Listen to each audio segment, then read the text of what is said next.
Anda kembali di Kabar Merah Putih pemirsa, usai menghadiri KTT BRICS, Presiden Prabowo Subianto tiba di ibu kota Brasilia, untuk melanjutkan kunjungan kenegaraan dan bertemu Presiden Brasil, Luiz Inácio Lula da Silva di Istana Kepresidenan.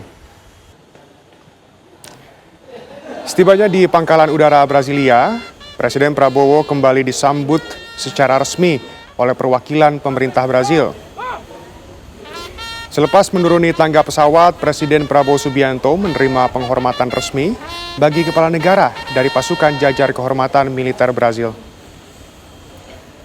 Dalam lawatan ke ibu kota Brasil ini, Presiden Prabowo direncanakan untuk menerima upacara penyambutan kenegaraan serta mengadakan pertemuan dengan Presiden Brasil, Luiz Inácio Lula da Silva. Pertemuan ini menjadi momentum penting bagi Indonesia untuk memperkuat kemitraan strategis di antara kedua negara, serta memperluas dan menjajaki potensi kerjasama konkret antara Indonesia dan Brasil di berbagai bidang.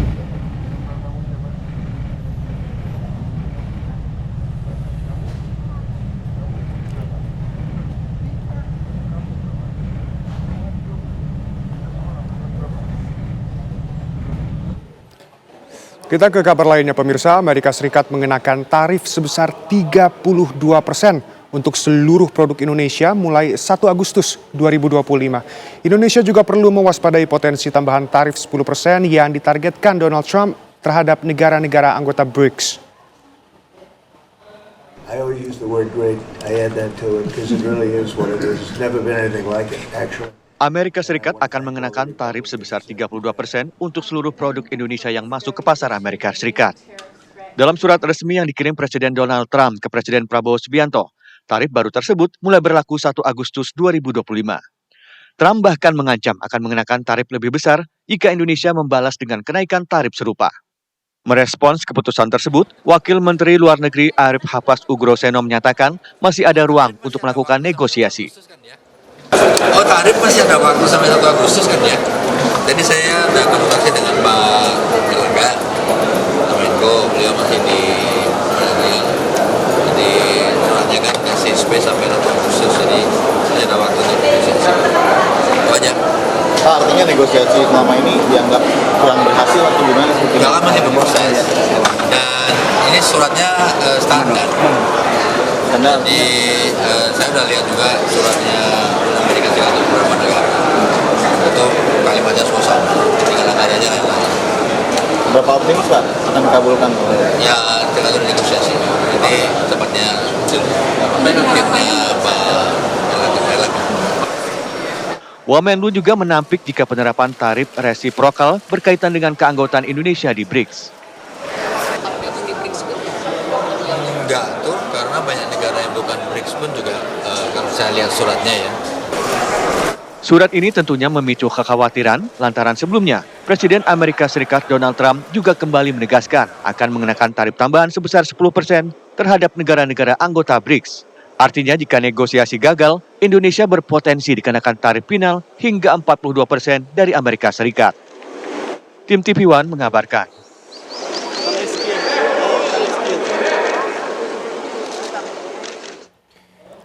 Presiden Brasil Luiz Inácio Lula da Silva menanggapi ancaman Presiden AS Donald Trump yang akan menerapkan tarif sebesar 10% bagi negara yang mendukung blok BRICS. Pernyataan itu disampaikan Lula usai KTT BRICS ke-17 di Rio de Janeiro pada hari Senin lalu.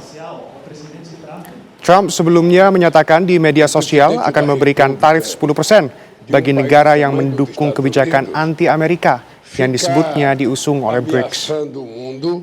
Menanggapi hal itu, Lula mengecam gaya komunikasi Trump yang dianggap mengancam dan mengintimidasi negara lain melalui internet serta tidak bertanggung jawab.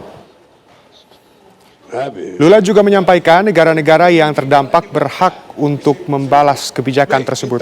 Eu acho que os BRICS é modelo novo, uma coisa nova, uma coisa que se trata com muito mais cuidado, não é uma coisa fechada, não é clube de privilégio.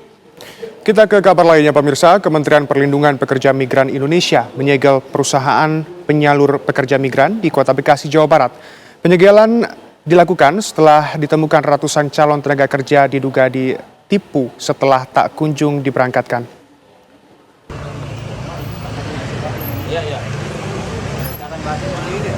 Menteri Perlindungan Tenaga Kerja Migran Indonesia Abdul Qadir Karding menyegel kantor perusahaan penyalur tenaga kerja migran PT Puri Samawa Mandiri di Jalan RH Umar, Cikunir, Bekasi Selatan, Kota Bekasi, Jawa Barat.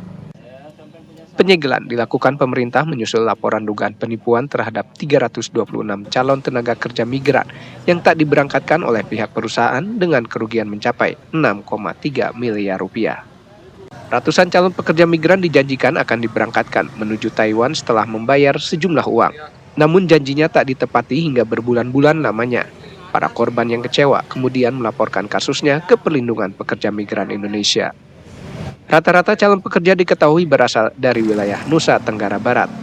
Pihak kementerian menyebut pasca dugaan penipuan para korban telah dipulangkan ke daerah masing-masing. Ini harus segera menyelesaikan tunggakan kepada pekerja migran. Yang kedua,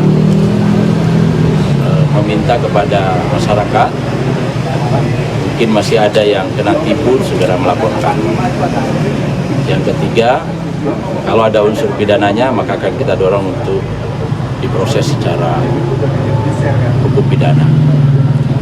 Yang keempat, Kementerian Perlindungan Pekerja Migran Indonesia meminta kepada seluruh perusahaan-perusahaan penempatan pekerja migran Indonesia untuk tidak bermain-main, untuk tidak mencoba melakukan usaha dengan cara-cara tidak sehat. Selain menyegel dan menutup aktivitas perkantoran, Kementerian P2MI juga meminta bertanggung jawab terhadap perusahaan penyalur tenaga kerja untuk mengembalikan uang yang sudah disetorkan para korban. Dari Bekasi, Jawa Barat, Kurnia Dwi Hapsari, TV One mengabarkan. Pemirsa, Wakil Presiden RI Gibran Rakabuming Raka mengunjungi Rowo Jembor di Kabupaten Klaten, Jawa Tengah hari ini untuk melakukan pelepasan sebanyak 50.000 benih ikan jenis tawes dan nila hitam ke bendungan. Didampingi Wakil Menteri Badan Usaha Milik Negara Aminuddin Ma'ruf, Bupati Klaten Hamenang Wajar Ismoyo, serta jajaran pemerintah daerah setempat. Wapres Gibran turut naik perahu lokal untuk melakukan pelepasan benih secara langsung di tengah bendungan. Kegiatan ini merupakan bagian dari upaya pelestarian lingkungan dan mendorong kesejahteraan masyarakat melalui budidaya perikanan air tawar. Setia dilaksanakan, Ustaz. Anyelir pintu tutup.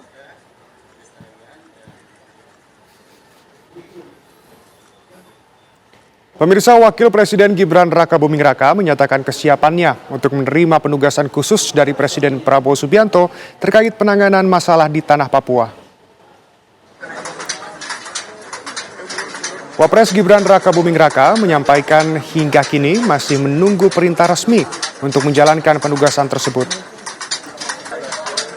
Tanpa harus menunggu keputusan Presiden atau Kepres, Wapres menyatakan siap memulai langkah nyata apabila memang harus ditugaskan di tanah Papua.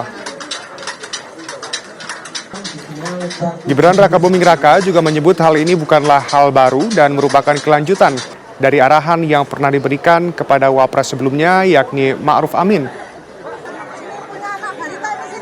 Menurutnya, tim dari Sekretariat Wakil Presiden juga sudah aktif dalam menjalankan program di Papua, seperti mengirimkan bantuan alat sekolah hingga mengecek kesiapan MBG. Menanggapi teknis berkantor, Wakil Presiden RI tersebut menyatakan ia bisa berkantor di mana saja.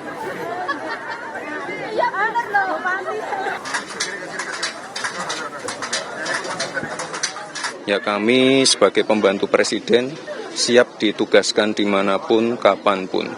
Dan saat ini kita nunggu perintah berikutnya. Kita siap. Ada update informasi kapan akan ke Papua, Mas? Dalam waktu dekat, atau seperti apa? Ya, misalnya kepresnya belum keluar pun saya juga siap kok kapanpun. Karena apapun itu, tim dari Setwapres juga sudah sering saya tugaskan untuk ke misalnya ke Sorong, ke Merauke untuk mengirim alat-alat sekolah, mengirim laptop, mengecek kesiapan MPG. Jadi nanti tinggal atur waktu aja, ya. Dan sekali lagi, saya sebagai pembantu presiden siap ditugaskan kemanapun, kapanpun. Dan ini kan melanjutkan kerja keras dari Pak Wapres Ma'ruf Amin untuk masalah Papua ini. Menteri Dalam Negeri Tito Karnavian buka suara terkait wacana penugasan Wakil Presiden Gibran Rakabuming Raka untuk berkantor di Papua. Tito menjelaskan penugasan itu sebaiknya mengacu pada Undang-Undang Otonomi Khusus Papua yang sudah mengatur struktur percepatan pembangunan di kawasan tersebut. Itu sudah disiapkan oleh Menteri Keuangan. Saya ingat betul di Jayapura, ya, di gedung KPKPN-nya itu ada berapa lantai itu, tower. Sudah disiapkan dari dulu. Tapi bukan untuk Wapres, bukan untuk badan pelaksana eksekutif ini, Badan Eksekutif Percepatan Pembangunan Papua namanya itu. Jadi kemungkinan nanti Wapres juga nggak akan stay di sana gitu Pak? Setahu saya tidak. Konsep undang-undang itu tidak seperti itu. Konsepnya undang-undang itu yang di sana sehari-hari adalah badan itu yang akan ditunjuk oleh Bapak Presiden. Kementerian Kependudukan dan Pembangunan Keluarga berkolaborasi bersama pemerintah Kota Tangerang dan pihak swasta membedah rumah salah satu keluarga resiko stunting di Desa Panungganan, Pinang, Kota Tangerang. Rumah tidak layak huni yang mendapatkan penerima manfaat berupa bedah rumah yakni milik pasangan bernama Lindar dan Siti Masitoh yang memiliki 4 orang anak perempuan. Dalam kehidupan sehari-hari, Lindar bekerja sebagai seorang pramu kantor sebuah mal di wilayah Tangerang. Peletakan batu pertama secara simbolis dimulai oleh Kementerian Kependudukan dan Pembangunan Keluarga Wihaji, diikuti oleh wali kota dan jajaran lainnya. Menurut Wihaji, bedah rumah tidak layak huni tersebut merupakan salah satu program gerakan orang tua cegah stunting atau genting yang menjadi salah satu program Quick Wins Kemenduk Bangka. Di rumah ibu rumah tangga anak berapa? 4. Woi, umurnya berapa? Umur berapa? 31. Nikah dulu umur berapa? Belum ada persalinan. Apa? Implan? Ayudi agak lumayan. Di tengah upaya tak kenal lelah, tim SAR gabungan kembali memperpanjang pencarian korban kecelakaan KMP Tunu Pratamajaya. Di hari ke-8, Rabu pagi, kembali ditemukan 2 korban diduga penumpang kapal.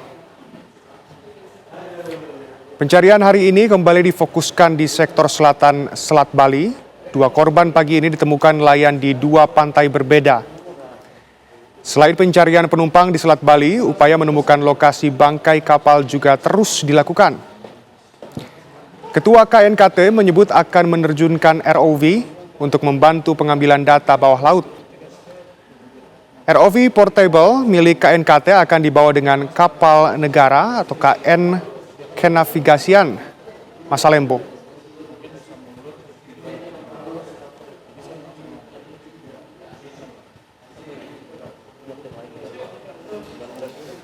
Setelah melakukan pencarian selama 7 hari, operasi tim SAR gabungan atas kecelakaan KMP Tunu Pratamajaya diperpanjang 3 hari. Di hari ke-8, pagi ini kembali ditemukan 2 korban diduga penumpang kapal.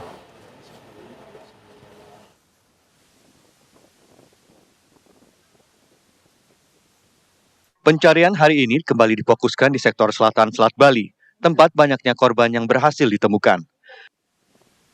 Sebanyak 2 korban pagi ini ditemukan nelayan di 2 pantai berbeda.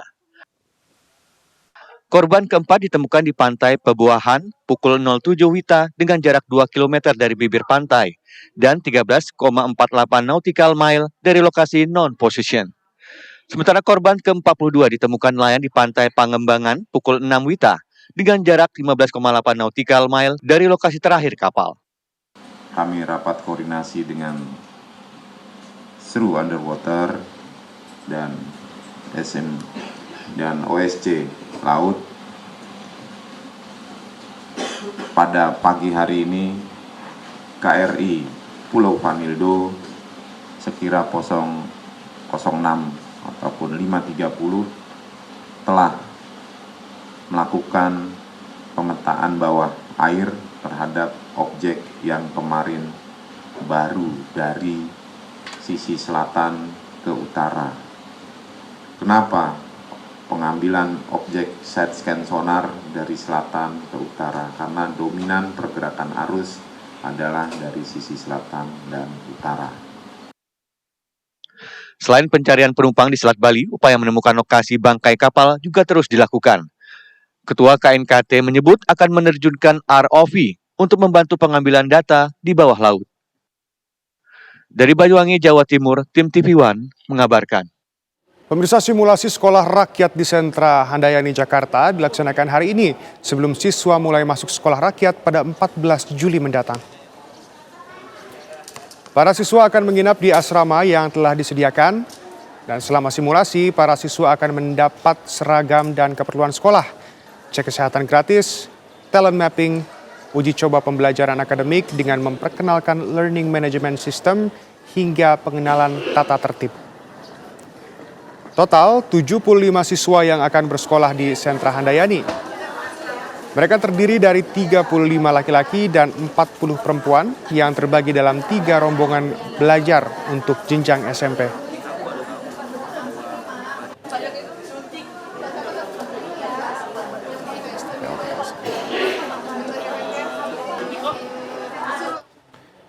Simulasi sekolah rakyat juga dilakukan di STPL Bekasi. Lalu bagaimana simulasi sekolah rakyat di Bekasi, Jawa Barat? Kita akan tanyakan langsung kepada jurnalis TV One Nia Dwi Hapsari. Nia, bagaimana simulasi sekolah rakyat di Bekasi, Jawa Barat? Iya, Sena dan juga pemirsa telah mengikuti sekolah rakyat di wilayah Jakarta Timur. Siang ini Menteri Sosial Gus Ipul atau Saifullah Yusuf juga mengunjungi sekolah rakyat yang berada di Sentra Terpadu Panggiluhur Bekasi atau yang berada di wilayah Margahayu. Ini bisa saya gambarkan bahwa saat ini kondisi Menteri Sosial Saifullah Yusuf atau yang biasa disapa Ipul kegiatan simulasi sekolah rakyat di Sentra Terpadu Panggiluhur, di mana saat ini merupakan ruangan aula di Sentra Sekolah Rakyat Panggiluhur.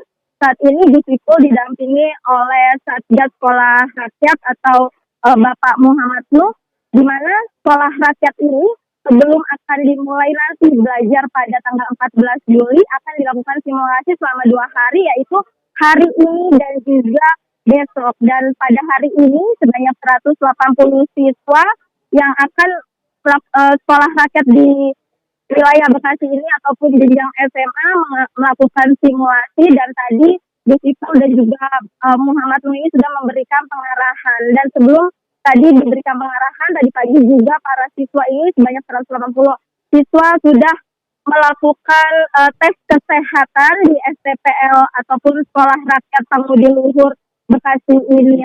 Dan memang selama simulasi ini selain mereka sudah diberikan seragam, para siswa ini juga diberikan tes kesehatan, kemudian uji coba pembelajaran akademik, dan juga diperkenalkan mengenai bagaimana manajemen sistem yang akan dilakukan selama mereka mendapatkan kurikulum ataupun pendidikan di sekolah rakyat ini. Tadi ketika Gus Ipul ini masuk ke dalam area sekolah rakyat, memang sudah disambut oleh orang tua murid dari para siswa ataupun siswa-siswa di STPL ini, dan mereka menyambut baik kegiatan ataupun sekolah rakyat yang digagas langsung oleh Presiden Prabowo, karena menurut mereka sekolah rakyat ini sangat membantu terutama dalam perekonomian masyarakat, karena memang sasaran dari sekolah rakyat ini yaitu untuk masyarakat miskin dan juga masyarakat miskin ekstrim, dan diharapkan program ini menjadi langkah strategis pemerintah untuk memutus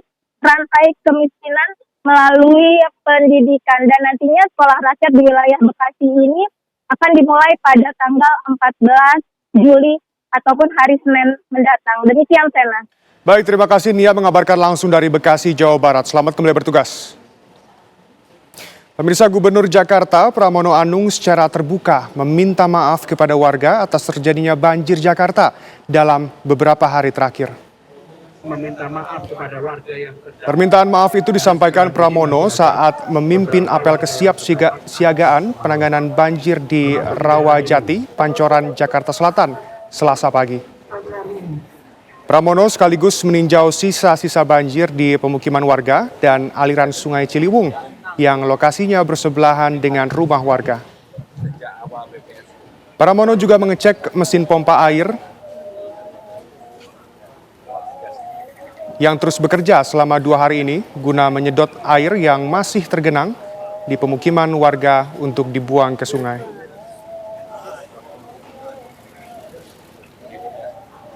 Pagi meminta maaf kepada warga, kita nggak usah malu untuk meminta maaf kepada warga.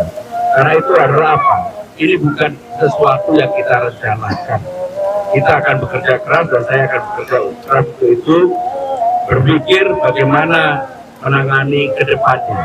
Termasuk dalam kesempatan ini saya minta koordinasi antara Bina Marga dengan sumber daya air, terutama untuk mengatasi tali-tali air dan sumbatan-sumbatan yang ada di sepanjang saluran air yang ada di Jakarta ini. Karena kerjasama itu diperlukan dan sekaligus saya sudah meminta kepada dinas terkait untuk bedeng-bedeng yang mengganggu jalannya transportasi di Jakarta harus mulai kita rapikan, harus mulai kita tertibkan. Gubernur Jawa Barat Deddy Mulyadi mengusulkan agar pemerintah Kota Bandung membongkar teras Cihampelas yang dibangun di era Wali Kota Ridwan Kamil. Tapi bagaimana pendapat para pedagang di sana? Setuju atau tidak teras Cihampelas dibongkar? Berikut komentar mereka.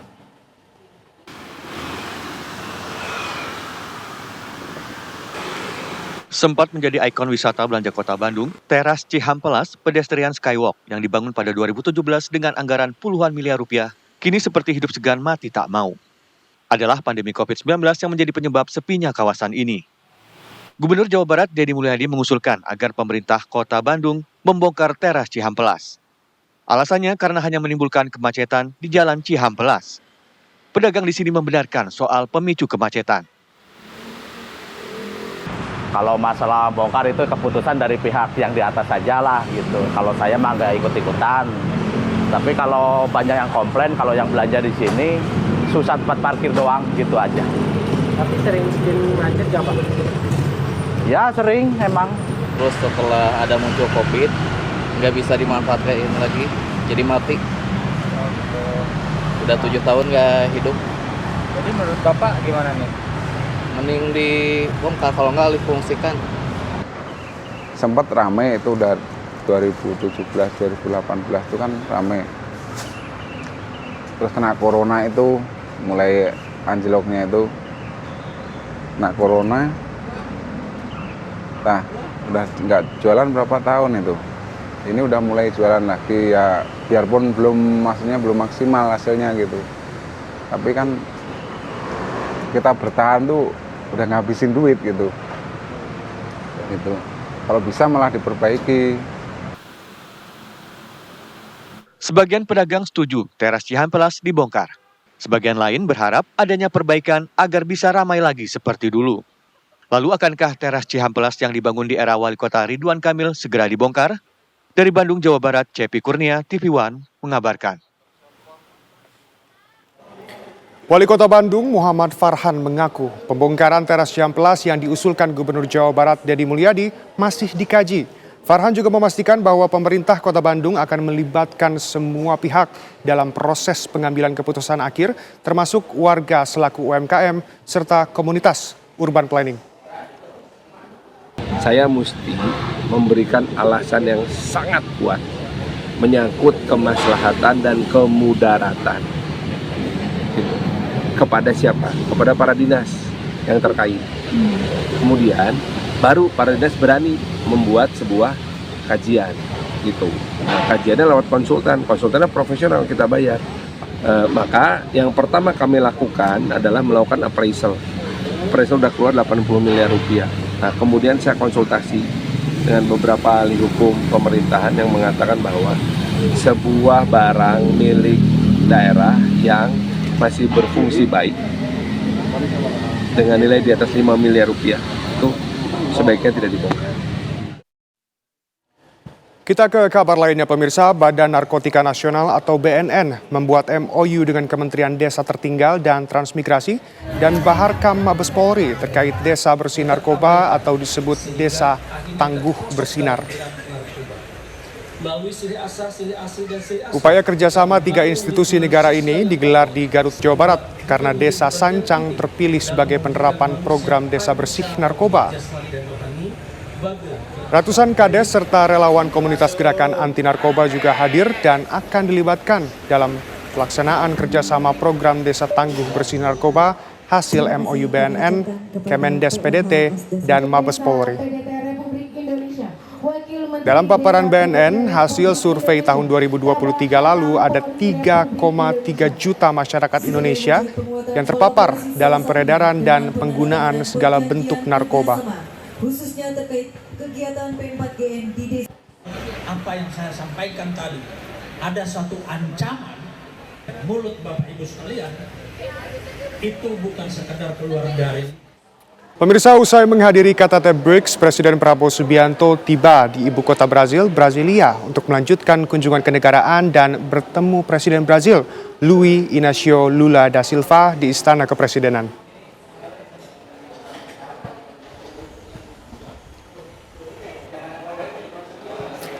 Setibanya di Pangkalan Udara Brasilia, Presiden Prabowo kembali disambut secara resmi oleh perwakilan pemerintah Brazil. Selepas menuruni tangga pesawat, Presiden Prabowo Subianto menerima penghormatan resmi bagi kepala negara dari pasukan jajar kehormatan militer Brazil. Dalam lawatan ke ibu kota Brazil ini, Presiden Prabowo direncanakan untuk menerima upacara penyambutan kenegaraan, serta mengadakan pertemuan dengan Presiden Brazil, Luiz Inácio Lula da Silva. Pertemuan ini menjadi momentum penting bagi Indonesia untuk memperkuat kemitraan strategis di antara kedua negara, serta memperluas dan menjajaki potensi kerjasama konkret antara Indonesia dan Brazil di berbagai bidang.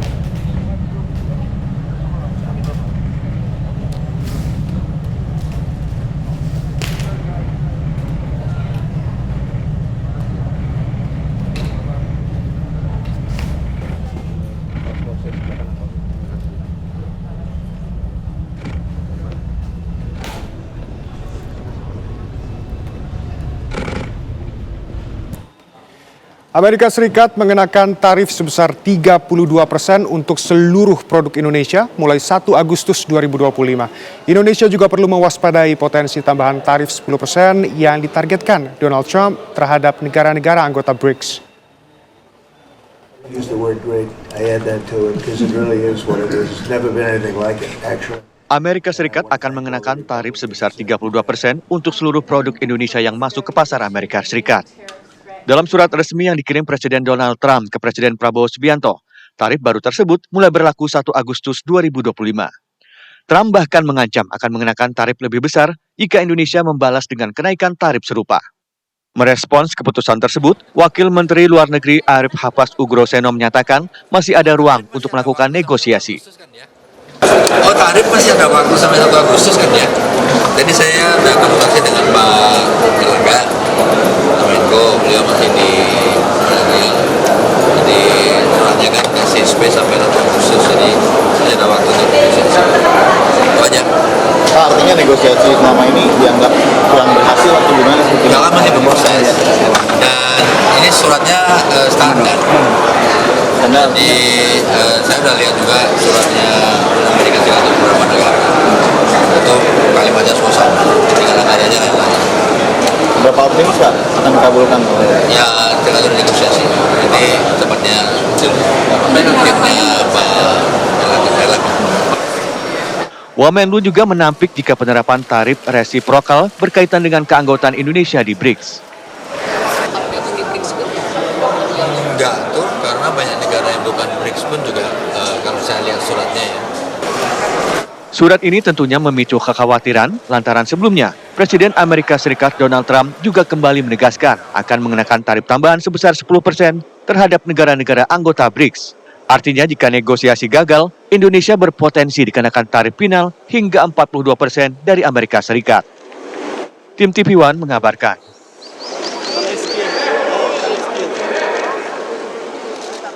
Pemirsa, Presiden Brazil Luiz Inácio Lula da Silva menanggapi ancaman Presiden AS Donald Trump yang akan menerapkan tarif sebesar 10% bagi negara yang mendukung blok BRICS. Pernyataan itu disampaikan Lula usai KTT BRICS ke-17 di Rio de Janeiro pada hari Senin lalu. Trump sebelumnya menyatakan di media sosial akan memberlakukan tarif 10% bagi negara yang mendukung kebijakan anti-Amerika yang disebutnya diusung oleh BRICS. Menanggapi hal itu, Lula mengecam gaya komunikasi Trump yang dianggap mengancam dan mengintimidasi negara lain melalui internet serta tidak bertanggung jawab. Sabe que não vai vir 100%, mas ele não tem coragem de baixar os 100%. Bem, então eu acho que... Dan pemirsa, kabar tersebut sekaligus menutup jumpa kita hari ini. Esok Kabar Merah Putih akan kembali di waktu yang sama. Dan jangan beranjak dulu pemirsa, karena sesaat lagi Anda dapat menyaksikan berita utama kriminal.